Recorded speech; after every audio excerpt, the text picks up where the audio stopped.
everyone. Welcome to our ZipChat episode 13 today. This is Jill Hurston.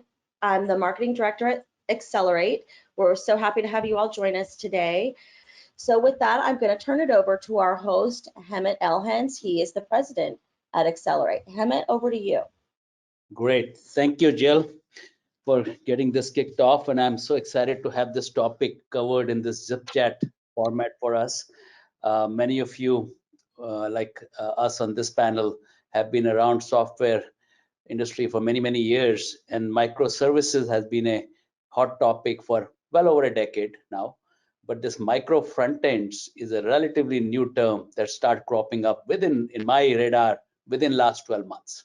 So I'm just delighted that we have two really good experts on the panel today to explore this topic called micro frontends. So let me first do a quick intro, and then I'll let each of the panelists also introduce themselves more fully.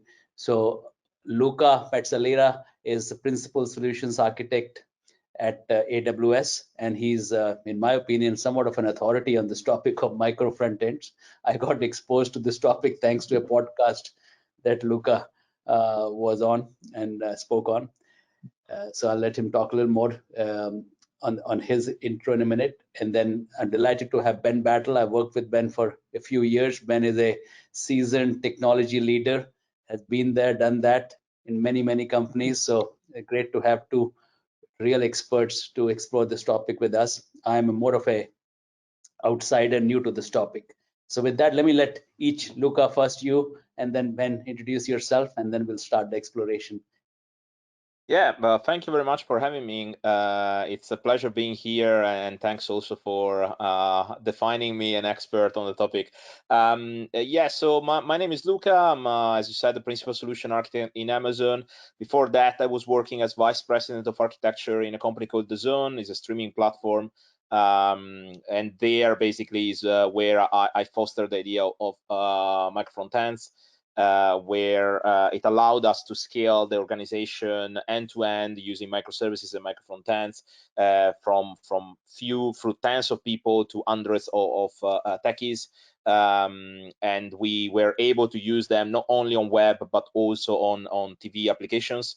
So also smart TV, so low-end devices. It was a paradigm that was fitting very well. And it's a topic that I'm following very closely because I believe we are in the middle of a revolution at the moment, and it's very interesting to provide the right importance not only to the backend but also to the front end. Excellent. Thank you for that intro. Over to you, Ben. Thank you, Hemant. And Luca, good afternoon, everyone. I'm Ben Battle. I partnered with SynerZip now Accelerate for a few years. More broadly, I've served as a CTO for several, as Hemant said, SaaS-based businesses for a few decades now. I've seen and helped build service-based apps, some tiered with clean APIs and services, some not so much and quite monolithic. So I've seen a little bit of everything when it comes to SaaS-based systems. So I'm really excited about kind of the micro front-end approach and participating on this panel this afternoon, because it really seems to have the potential to help align people, align tech, align dev processes, so the teams can deliver even greater business value. And that's what I'm all about. And looking forward to speaking with Luca about it. Excellent. Thank you, Ben. So let's jump right in and start this exploration. We'll take questions along the way also there. Otherwise, we'll hold questions to the end. So this is a big topic. We'll have about 45 minutes or so, give or take, in this conversational format. So first thing, let me kick it off with helping define this topic itself, micro frontend. Many of us have heard of it. It shows up in Gartner and other such technology adoption topics. Is this a new idea itself, Luca, or is this a name label given to an idea that has existed? Most good software people were already doing this practice before. So tell us what exactly is a micro frontend? Yeah, absolutely. I would say that the implementation part may or may not be already there. I think we come up with a realization on how really define front end. Because the reality of the things is when I started 6-7 years ago, there wasn't many people discussing about that. And when I started, basically, I had the challenge to design an architecture that was mimicking basically the benefit of microservices, but on the front end. And what I've done is starting from the principles. I took the principles of microservices, where you design your microservice in a way that is representing a business subdomain or a bounded or a part of the business subdomain related to a bounded context. And you have an independent system with not much that is shareable across multiple microservices. And all these principles basically were the base for and the foundation for creating then the North Star that we were following on Micro Frontends. And that's exactly what we have done. So we started to, so for me, the definition of a Micro Frontend is an independent representation of a business subdomain that may or may not be developed with the same technology, and it doesn't share too much with other parts of the system, and is owned by a single team. It's very, very important also the ownership part, because if I truly believe that the DevOps model, where you build it, you run it, you own it, is the right way for developing software. And in this case, when we think about distributed systems, it is even more important, because we finally have the possibility to not have one solution that fits them all, but we can have instead the right solution for the challenge that we are facing. And therefore, in this way, we can really make our application shine and optimize where is possible and where is needed by different factors. Could be cost, it could be performance, it could be wherever we prefer, but we really can use the right tool for the job. So let me push this a little further for the audience here. So for any engineering leader on the call today, what problem does Micro Frontend solve? What problem would they be observing in their world that they would think Micro Frontend is the answer to that? Yeah, so many times when you work in an enterprise environment, you end up with similar problems of a monolithic code base that you have on the back end, also on the front end. Recently, I had the possibility to speak with some of our customers, where they were telling us the build of our system could take up to 50 minutes. So now you can imagine, when you have 50 minutes for building a front end, it means that given or take, you can deploy 6 times per day. That is not enough. You want a feedback loop that is fast. And in order to have a fast feedback loop, you need to modularize your code base. And also you need to create a deploy pipeline that would allow you to have fast feedback. Therefore, instead of building and maybe you change just, I don't know, a small part of a function and you wait 10 minutes before the build phase is done, you have instead, you change something and automatically in probably a few minutes, you see that in a staging environment or testing environment, wherever it is. That is the kind of feedback loop that you are looking for. And another problem that is solving Micro Frontends is the reducing the cognitive load for the teams.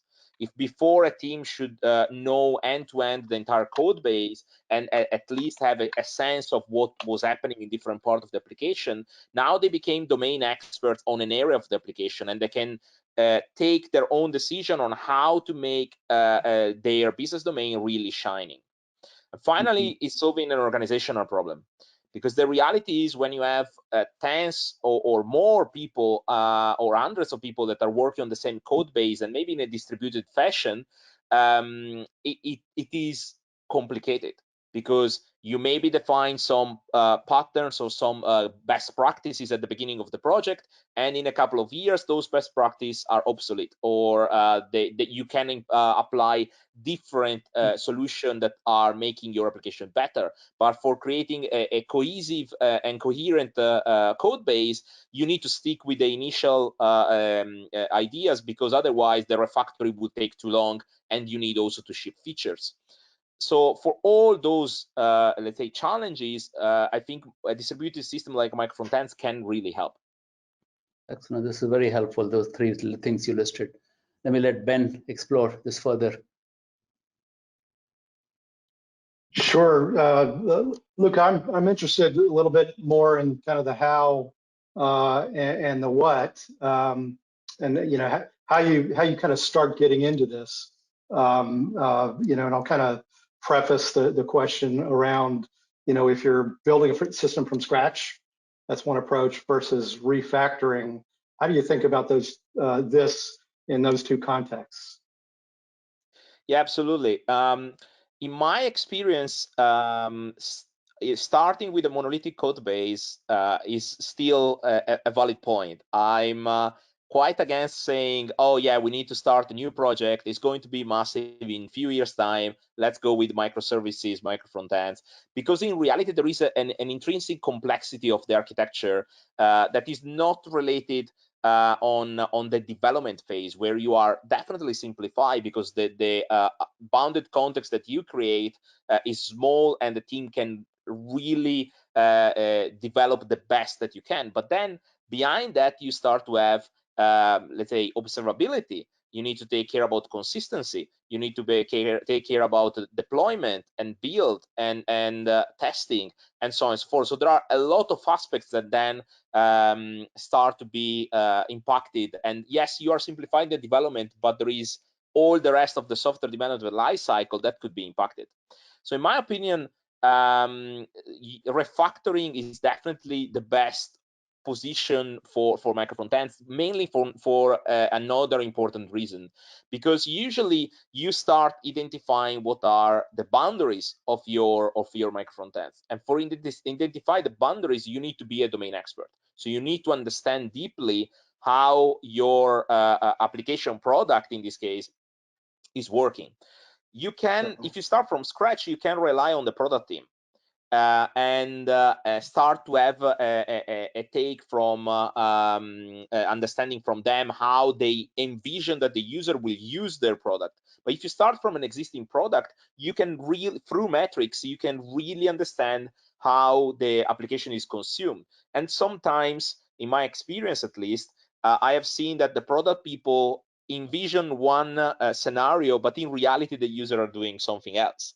And those data points are extremely useful because are really helping you to shape the right the first, let's say, split of micro frontends and domains and bounded context for then be applicable inside your content. One risk that I have seen, or an anti-pattern if you want, when you start from scratch, is that the first thing that any front-end developer would do is trying to match a micro front-end to a component. And there we are basically losing the point around micro frontends, because if we are starting to think that a micro frontend is a component, we risk to go more granular and definitely too far, and we are risking to have what is called in microservices world the distributed monolith, classic anti-pattern, where you need to deploy everything together, and you have basically the worst scenario for both for the monolith and for a distributed system. So it's very, very important, in my opinion, that that at the beginning we sit down and we understand the business context for then deciding how to define the bounded context of our micro frontends. That's great. You mentioned, kind of domain-driven decomposition or composition. Are there other, looking at, microservice-based approaches on the back end? Are there others that are kind of run in parallel beyond domain-driven composition when you're thinking about micro front ends? Yeah, exactly. Because okay, let's fast forward for a moment in a hypothetical project where you have microservices and micro frontends. Ideally, if you have a cross-functional team, then you would be able to handle the a specific, let's say, bounded context end to end. And if you think about that, the beauty of this is that finally we will have teams that are really independent. They can take the right choice for the front end, for the back end, and for the infrastructure.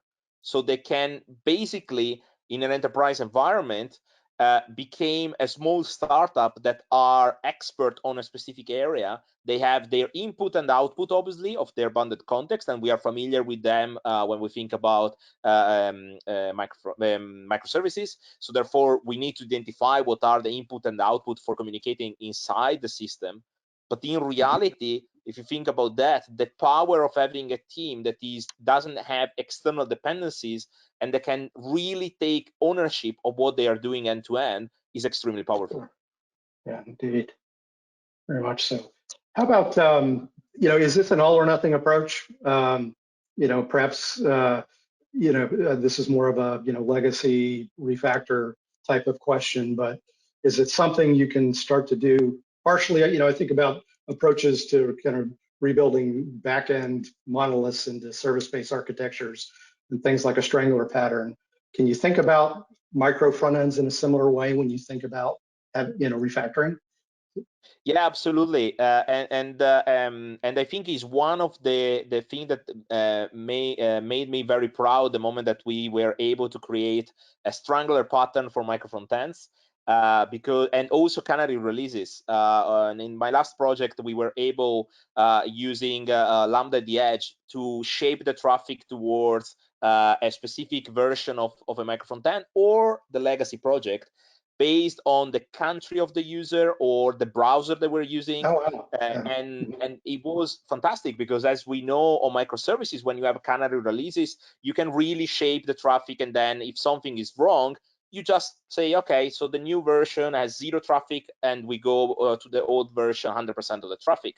So let's say you start to gain insights of your development and close the feedback loop basically for the team almost immediately. And the same thing is totally applicable with Micro Frontends, and that's also for me a huge selling point internally inside the company.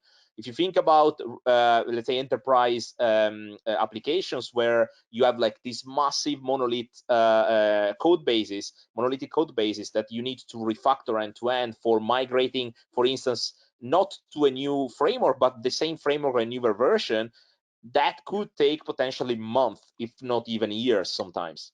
So with this approach, basically, you start to say, okay, so I take a slice of my application, I start to deploy in production alongside the legacy application, I start to generate value, I foster my craftsmanship skills for understanding how to do the CI/CD, how to set up the observability part, how to run my micro frontend in production, and all these insights will then be reversed to the next team that is embracing micro frontends, and that will become way faster and with more angles that will be tackled by the teams because a new perspective that is coming from another team.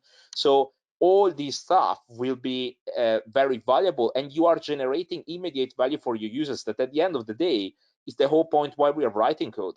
It's not for the naivety of writing code or for implementing a specific design pattern, but it's for generating value for our users.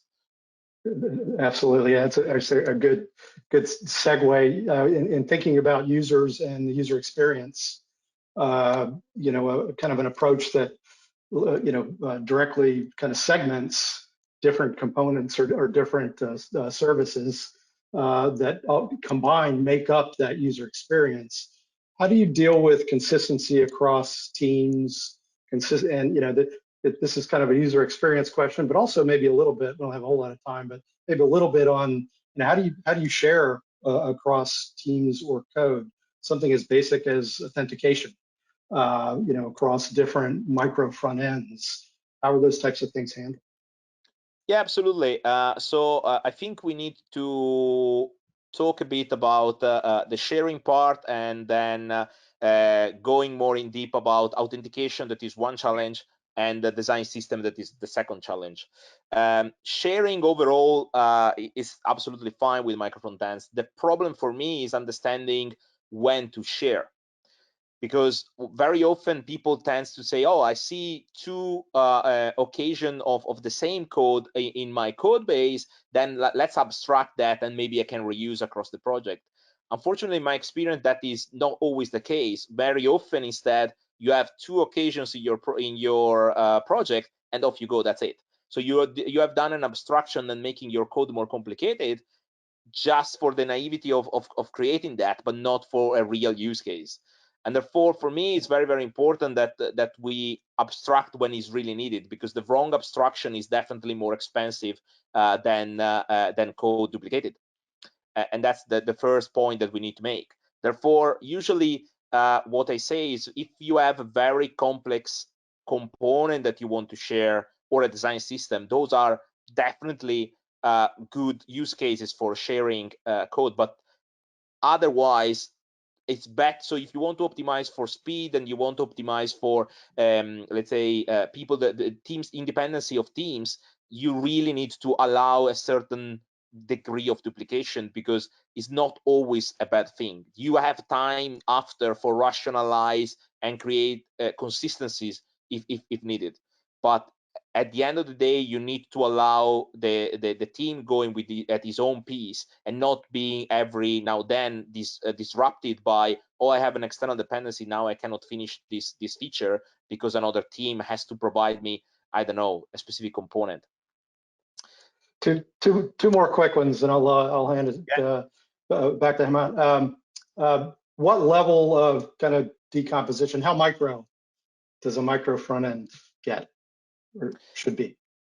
Yeah, I would say if we think about microservices and how people are approaching that, we have seen, I would say, different ways. So we move from having a function as a service, where it's as small as a function, to having a microservice that is handling maybe a CRUD of a specific domain. Could be like creation of a user, update of a user, delete, and so on.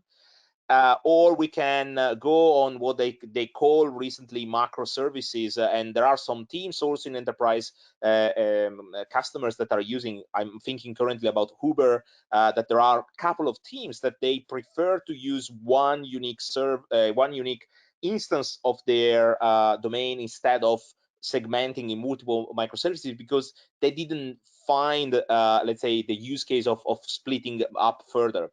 And I would say this is exactly the same for microservices. For micro frontends, where you can have a micro frontend that is represented by an entire view or a small single page application.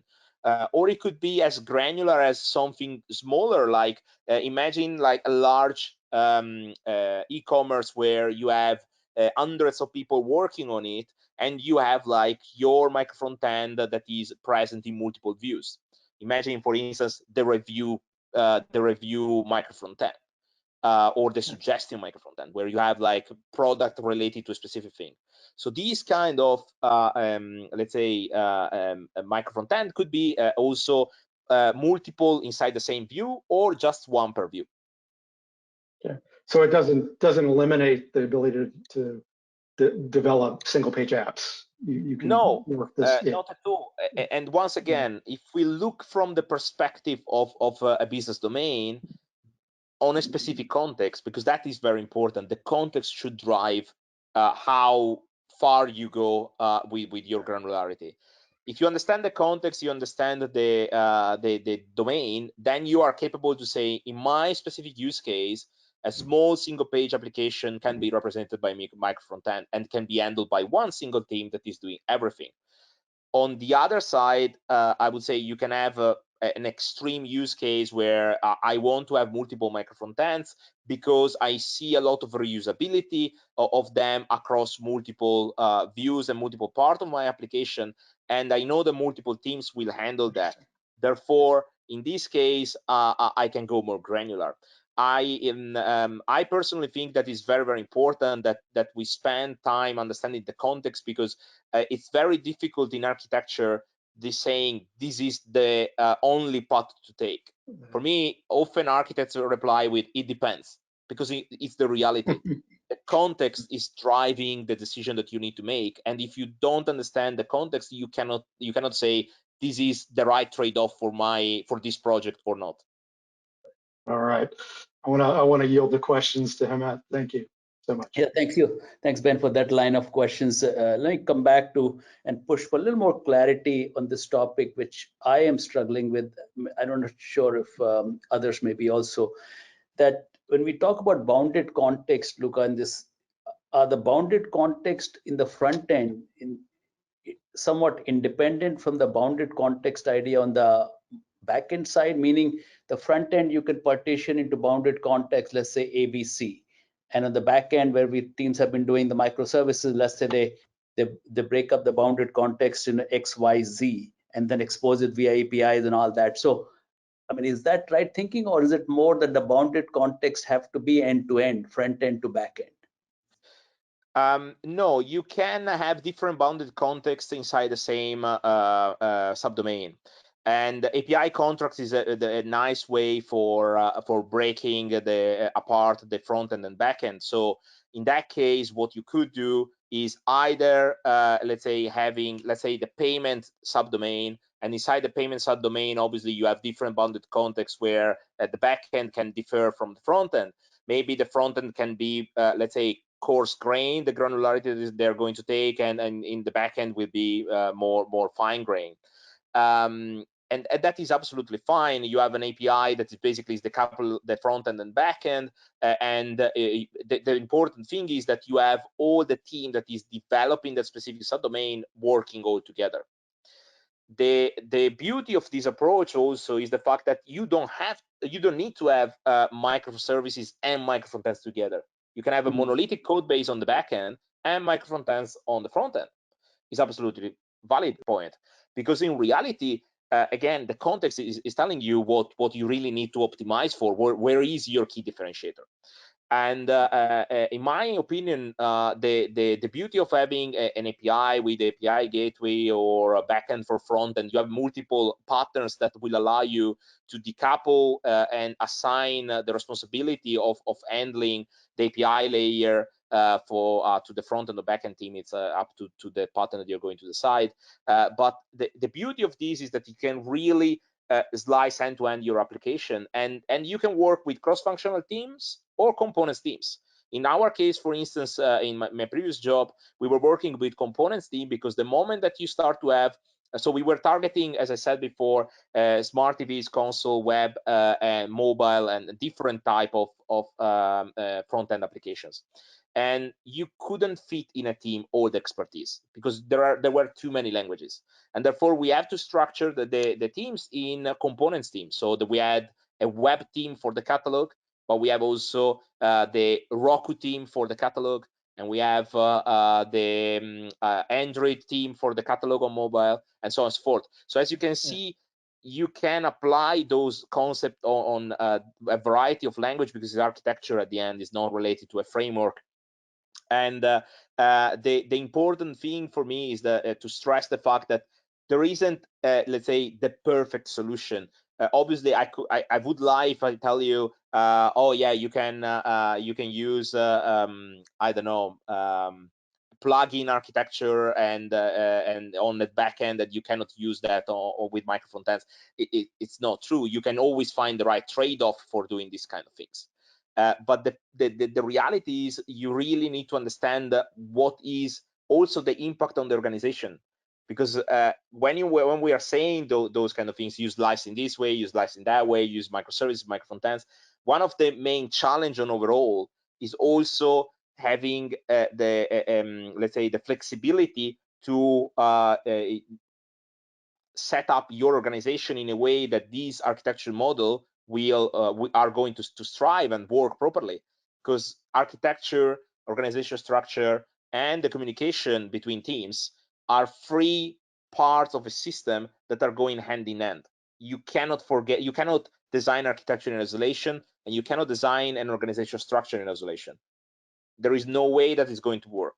Someone is going to suffer. Very helpful, Luca. So let's explore this a little further. Given the partitioning that will necessarily happen on the front end, now that you have multiple, whether it's a TV display device or a web browser or even a mobile for that matter, can you talk a little bit about the importance of having a design system? Can you go about this level of front end partitioning without a design, having a coherent design system? Yeah. Absolutely. So a design system is composed by design tokens, and therefore definition of I don't know, the font, the color, specific hexadecimal of the color, and so on and so forth. And then you can have design components. So the design UI, so it could be a button and those are basic concept. It could be a drop down, stuff like that. Then you can even go further and start to compose that and share with the teams. My suggestion is to avoid doing that, my suggestion would be with Micro Frontends, stopping at the level of the basic components. So you have raw components that are composable by the teams. Why that? Because the moment that you start to, for instance, taking something that in many cases is as simple as an header, when you start to apply inside the Micro Frontend, you realize that the context drives different implementation of that component. And it's not as simple as I have a logo, I have 3 links, and off you go. Yes, there are some websites that can handle that. But vast majority of the time, when you have an enterprise system, you need to take into account which area the user is navigating, if the user is authenticated or not. I don't know, maybe there are some other information that you need to take care of. And therefore, in that case, if you rely on the team to handle that and you provide good, let's say, structure for handling that, I can guarantee you that it's very unlikely that the front-end developer will mess up an header when they have all the basic components and everything and all the guidelines that they need in order to be implemented. And yes, you may have multiple implementation of the header, but it's not necessarily evil. It could be worse the moment that you start to think about, okay, so now I have let's say one unique component that is the header, and it has to understand all the different domains where it should be implemented, and it has to be deployed simultaneously on the Micro Frontends, and so on and so forth. So you see that the complexity start to raise because you have a distributed system, is not a monolithic architecture anymore. The other thing of design system that is very, very important is the governance. And many people are forgetting about that, but I think is the key for, especially on distributed system, to get it right. The first effort is, I create a design system. Great. So you have invested in a considerable amount of time for having a design system to create consistency of your UI. So now, let's assume that you deploy first version and is applied on all the Micro Frontends, is working great. But now suddenly you have a new version, and maybe it's even disruptive. So you need to understand how you're going to make sure that all the Micro Frontends has the latest version. And usually there are a few options. There are some tools currently available that will allow you to identify visually which Micro Frontend is using which version of external libraries. There are open source version and let's say commercial versions. Or otherwise, you can use fitness functions. The concept of fitness function is the possibility to test your architecture and your key decisions inside your CI. So in this case, you can have, for instance, inside your CI, a step function that what it does is every time that the Micro Frontend is built, it's checking the package JSON, and in the package JSON, you have basically all your dependencies. You can rely and see in that step which is the latest version of your design system, and even block the build of the Micro Frontend till the team fix the problem. And that basically allows you a level of granularity that before was slightly different, because before it was all my application as the latest version, all my application as the oldest version. That is not necessarily bad. I would argue probably it's better in that way. But when you work in a distributed system, you need to also to think about this kind of dimension that before with the monolithic code base, you don't have to. And that's also why Micro Frontends are not for everyone. I think there are certain use cases where they really shine, but a monolithic architecture is still valid. So Jamstack, server-side rendering, and single-page application are definitely here to stay and to stay long, because they are providing a lot of value in several other contexts.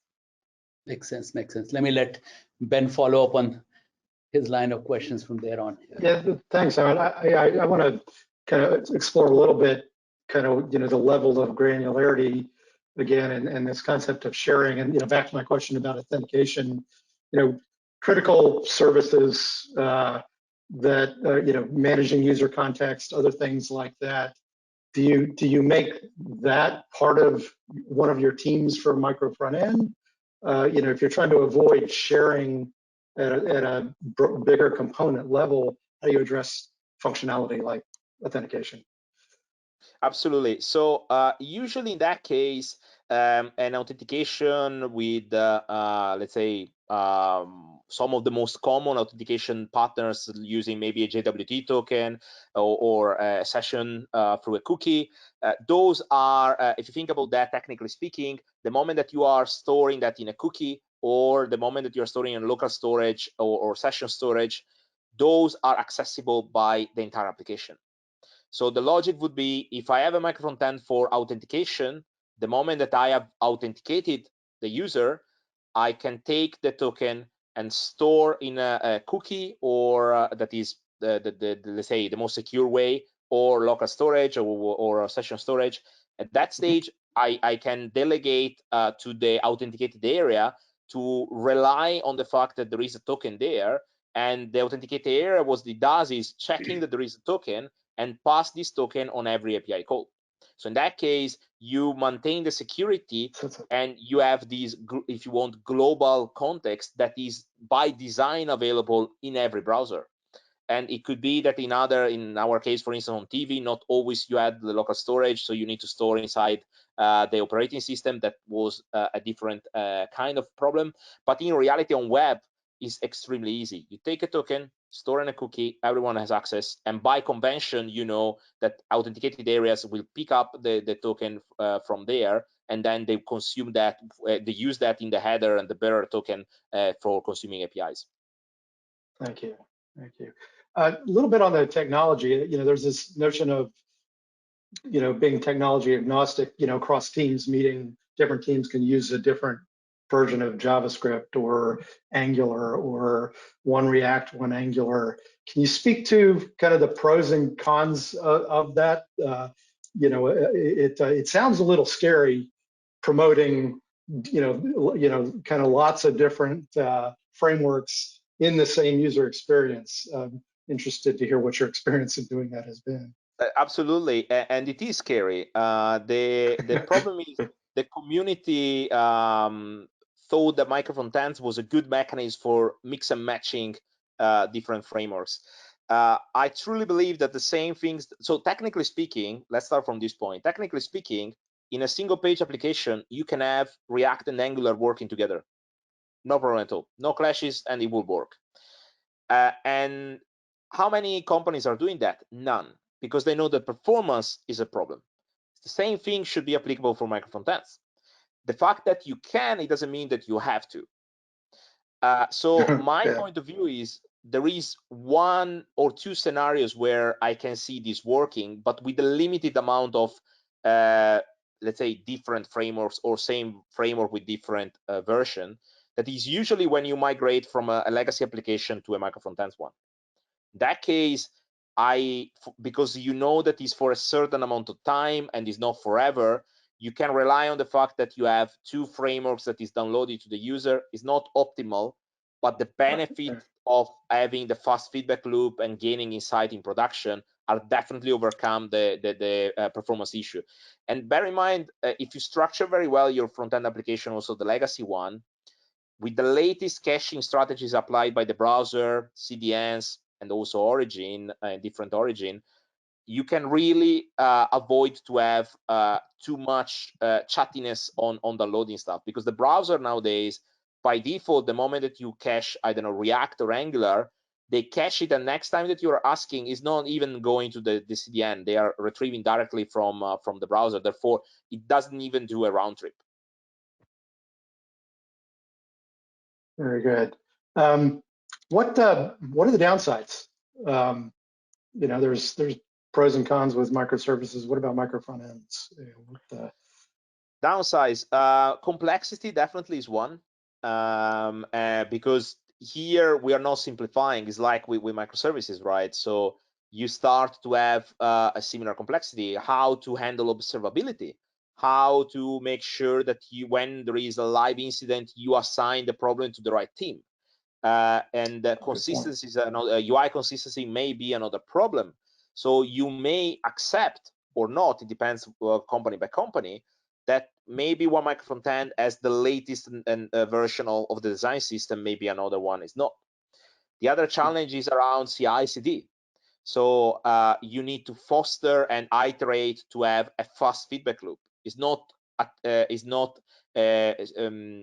great experience for developers having 10 minutes of CI before they create a build. They otherwise they will start to find ways to overcome the CI and testing in locally, and risking that they are breaking something worse when they hit production. So it's very, very important you provide the bandwidth of to the developers for thinking about that.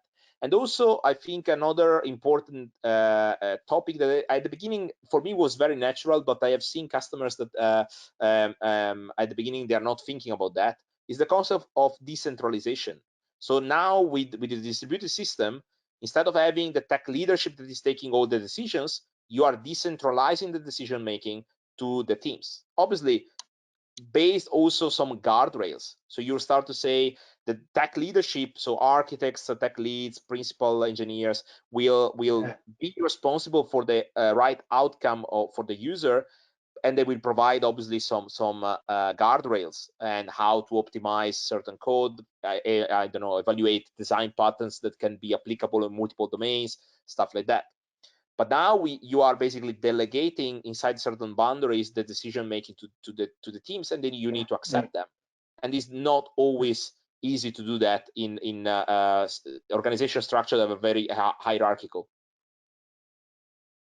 Thank you. It's good stuff. Hammett, before I hand it over to you, I know the team conversation and team org is a really hot topic in all of this. Really interested to hear, but related to kind of ownership, I did want to ask the question in a agile Scrum type of development environment. Do you have a product owner per micro front end? And the traditional ownership models kind of line up that way when you're thinking of an agile team and micro front ends? Yeah, that depends from the organization. I would say the maturity of agile that they have. I've seen, let's say, organization that they have one product owner on one team, but there are not many.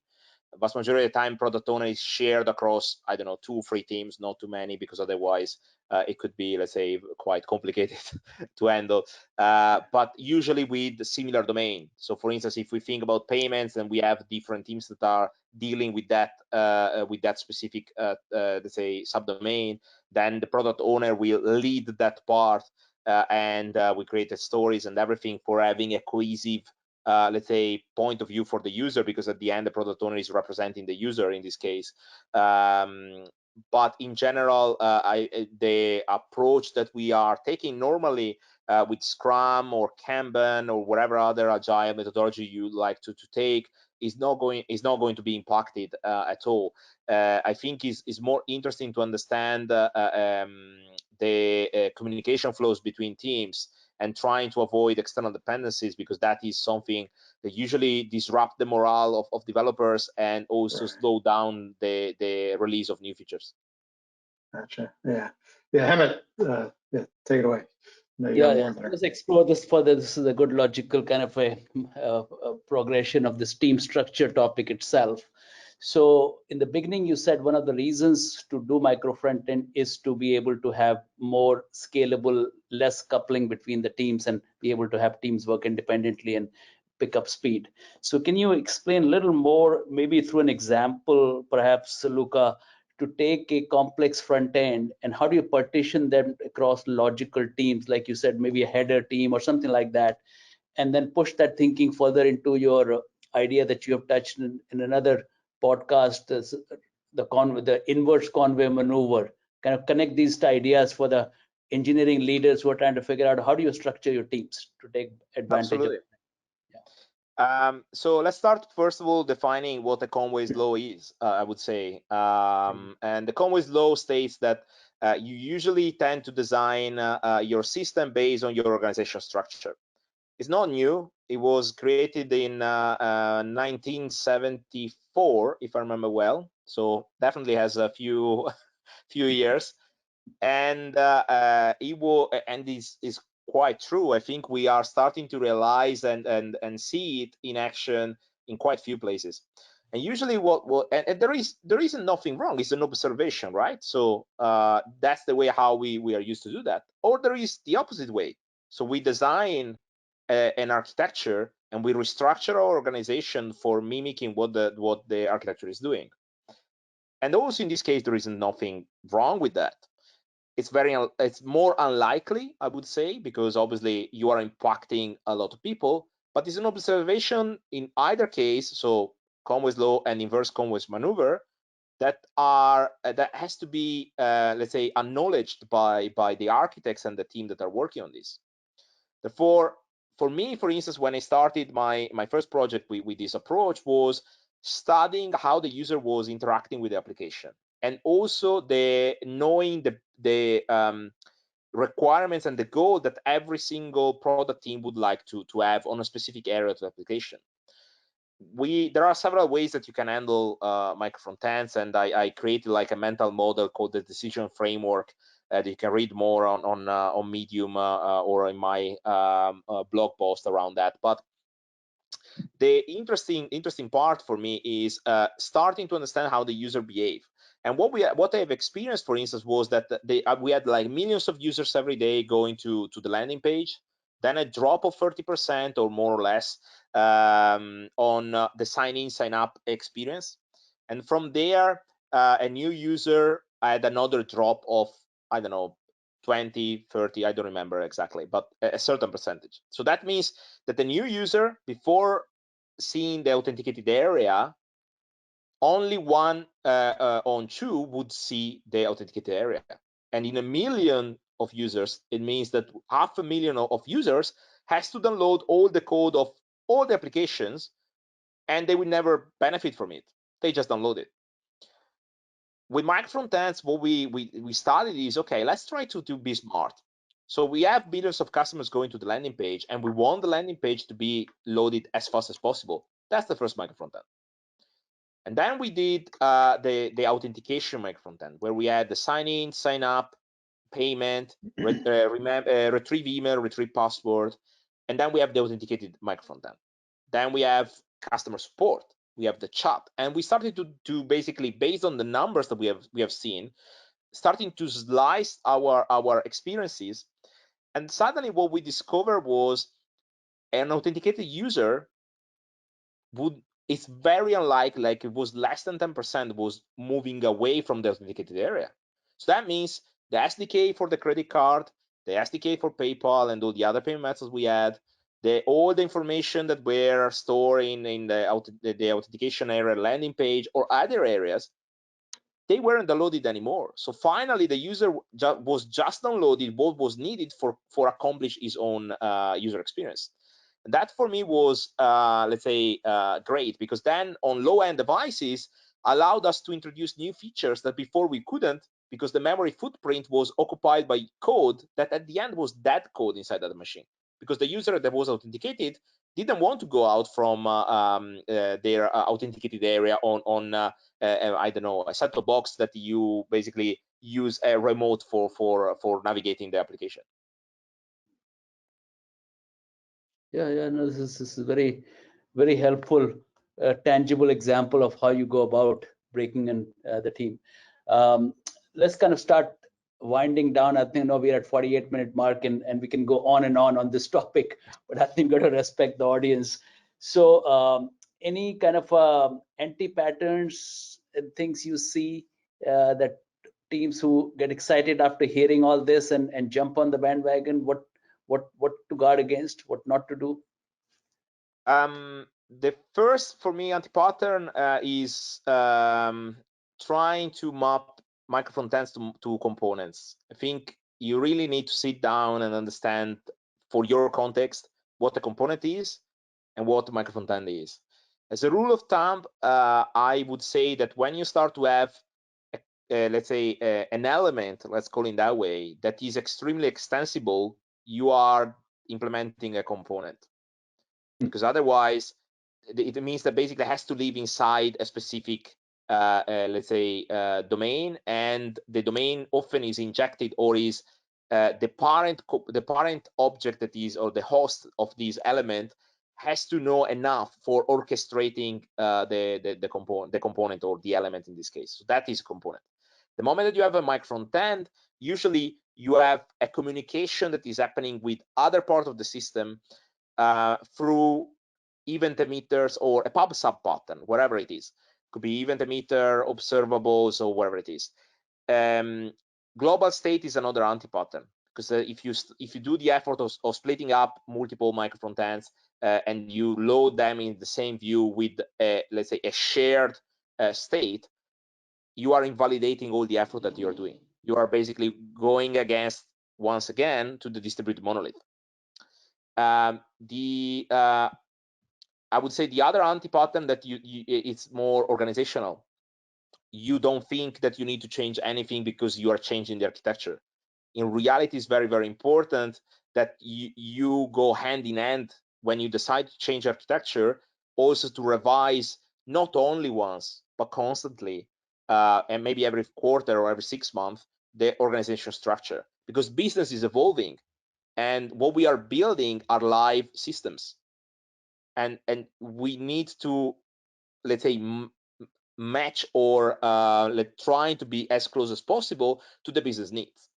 And before doing that, because we have living systems, we need to revise what we have, the assumption we have made, I don't know, 3 months ago, 6 months ago, and then apply them to the technical part. That's a great list of anti-patterns. Thank you, Luca. Ben, any other questions in your mind that we haven't covered yet? Perhaps a little bit more on quality and testing. How does this change the way we think about testing the user interface? You know, clearly your CI pipeline can handle a lot, but when I think about regression testing the full app, what happens there? Yeah, that's a good point. So on Micro Frontends, unit test and integration test are exactly the same. Are even easier because instead of testing the entire application end to end, you then really double down on your domain. So that because your cognitive load is smaller, you start to be more familiar and you know which kind of test you need to write properly. End-to-end testing is a challenge, especially when you have multiple micro frontends in the same view. And in the front end ecosystem, the pyramid, as it was called by Martin Fowler, of testing, where you have a strong unit test and then slightly less integration test and less end-to-end testing. I cannot say that is reverted, but there are school of thought where end-to-end testing became quite prominent. And therefore, for micro frontends, when you have end-to-end testing, the way to do that is through proxying. There are solutions that allows you to basically saying, okay, I need to rely, I'm building this part of the view and I have other 2 micro frontends in the same view, but I need to test everything end to end. So how can I do that? So there, if you use Webpack, for instance, the dev server allow you to proxy, but there are other techniques. If there are a plugin of Webpack called Module Federation that allows you to set up the URL where you can find the other micro frontends and so on and so forth. So you are basically defining stable micro frontends that are available, that are outside your domain but are inside your view, and you can do end-to-end testing relying on stable version running on staging or production even of those micro frontends, and you need to set up that in your CI CD. It's less complex than how it seems, but it's an exercise that maybe we are not too used to, and therefore we need to learn that. Yeah. Thank you. Great. Excellent. Well, there are probably many lines of questions. We can keep going, but out of respect, we're coming on to an hour, and that's the upper bound of this format we use. So let me ask, and there are many questions that have come, and I've just not been able to keep up. So my request to audiences, we're happy to follow up on the questions you have, but let's wrap this one up with one final question, which is people who's got interested in the idea by attending this session today or have been interested in the idea and came to the session. Any resources you'll point them to? Good books, good website? I know you have a book coming up. What should someone read to kind of bone up more? Yeah, absolutely. So currently there are 2 books that are already available. One is called Micro Frontends in Action. Another one is The Art of Micro Frontends. And then there is my book is coming in Q4 this year that is from O'Reilly. It's slightly different than the approach that I'm taking, because I didn't rush to write. It's a 2 years effort for me, and that is going to an end at the end of this month. And it was not only applying all the experience that I had in the trenches, but then I did the extra mile on researching what others were doing and applying the same concept, talking with multiple customers around the world, and seeing in practice, in different contexts, the let's say learnings that I have done in mine, and seeing them succeeding. So let's say the interesting point that in mine took a bit longer, but for the good reason that I really wanted to see that in action, and learn from others. I basically added some let's say insights inside my book, because I was talking with other customers, and they were saying, I have this problem, how would you solve it? And I didn't have that problem in my context, and thanks to them, I am capable to provide even a broader let's say approach and techniques and patterns inside the book. So I'm pretty happy. Excellent, thank you, and we'll try to include them in the follow-up communication we do with the audience. Anything else, Jill, we need to do by way of wrap up on this? I think we're good. We'll come up with a little blog on all the questions, and maybe we can answer those online and send out a link, so that, because there's a lot of questions that have come in. So we could go on all afternoon, I think. So this was an excellent topic. Excellent. Well, thank you, Luca, for joining us, and we look forward to your book coming out. And thank you, Ben, for helping us fully explore this topic. Thank you, Luca. Thank you, Hema. Thank you, everyone. Thank you very much.